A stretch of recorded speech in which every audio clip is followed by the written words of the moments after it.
I think few major factors. I think from nature that we can easily derive and continue or compare our life journey is like sun rises and doesn't rise for a reason. It just rises because that's what its nature is, to rise every day, to set every day.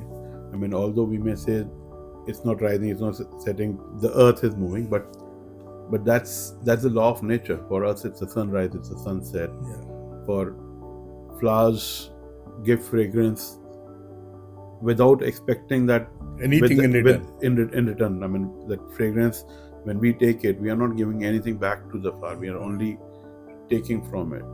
And similarly, there are many things in nature from which we can learn different ways in our own life.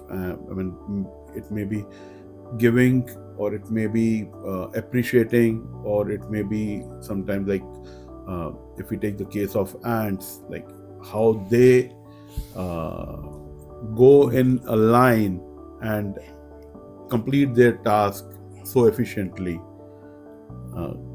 So I think people should know more about these. And you should be telling more about the nature to us.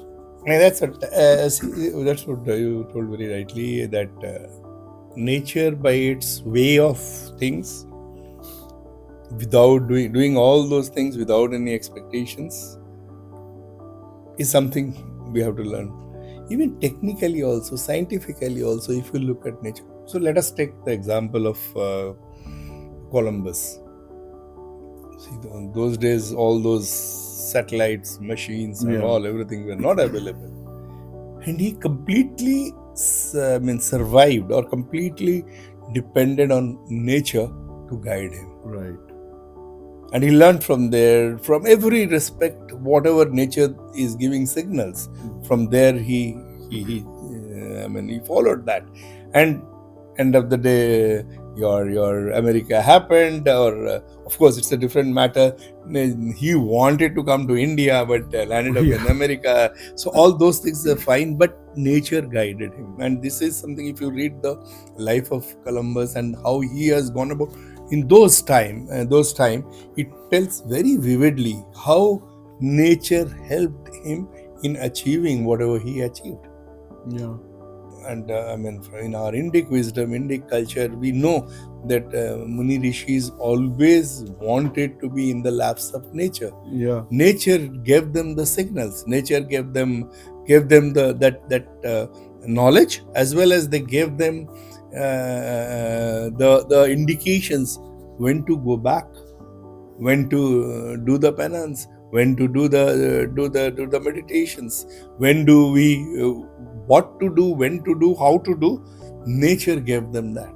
I think that 5 a.m. theory also comes from absolutely. It comes from that. Yeah, it comes from that. And that's what I'm telling you. Nature has got lots of things to offer to us. Only thing, we need to be mindful about it. Of course, in this tech-dominated world these days, people, particularly our children, have less time for the nature, more time for the instruments, for the gadgets. So I think recently I was interacting with the young students, and I told them that spend some time in the lap of nature. Whatever way you feel like doing, you do some photography, you do. I must tell, there are some of my friends who are excellent photographers, particularly nature photography. One of my friends keep on posting photos of birds that he takes every day. They're superb. But he says, this is also teaching me everything about life. How to concentrate, how to have patience, how to have perseverance, everything it is teaching me. You don't get those shots just like that. You go and take a shot and come back.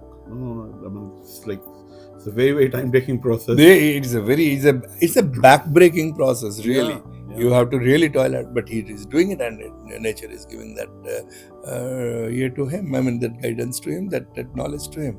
So, my point is that we need to, all of us need to appreciate the nature around us. And again, that also brings us to that particular point that we can't survive without nature. So again, I mean, that gives us a lot of responsibility as well, that Yeah. please protect the nature. I mean, which is not only a teacher, it also saves us from many things else. Right, right. No, absolutely. And in fact, I mean, like beyond all these, I mean, like life happens, and a lot of people, what they don't realize is that many a times the days are not right, or things are not going your way, but eventually those dark clouds go away, and there's always a sunshine behind the dark cloud. And so how do you think people should really embrace those times, those not so good flow in their life? I think, I mean, that's something which is a, let us first accept that is something which is a constant in life. So things will keep on happening this way. Things will definitely, it is just not a smooth flow. There will be ups and downs. So if we should not be very much elated when we are in the up and forget about everything else, and then we should not be completely dejected when you are down. Right. We have to be, I mean, I feel very strongly, again, I have been keeping on saying that we must embrace those dark moments in our life. We must say that this is our part. Is there a learning from that? Take the example of this famous scientist who was crippled, and just imagine, despite his this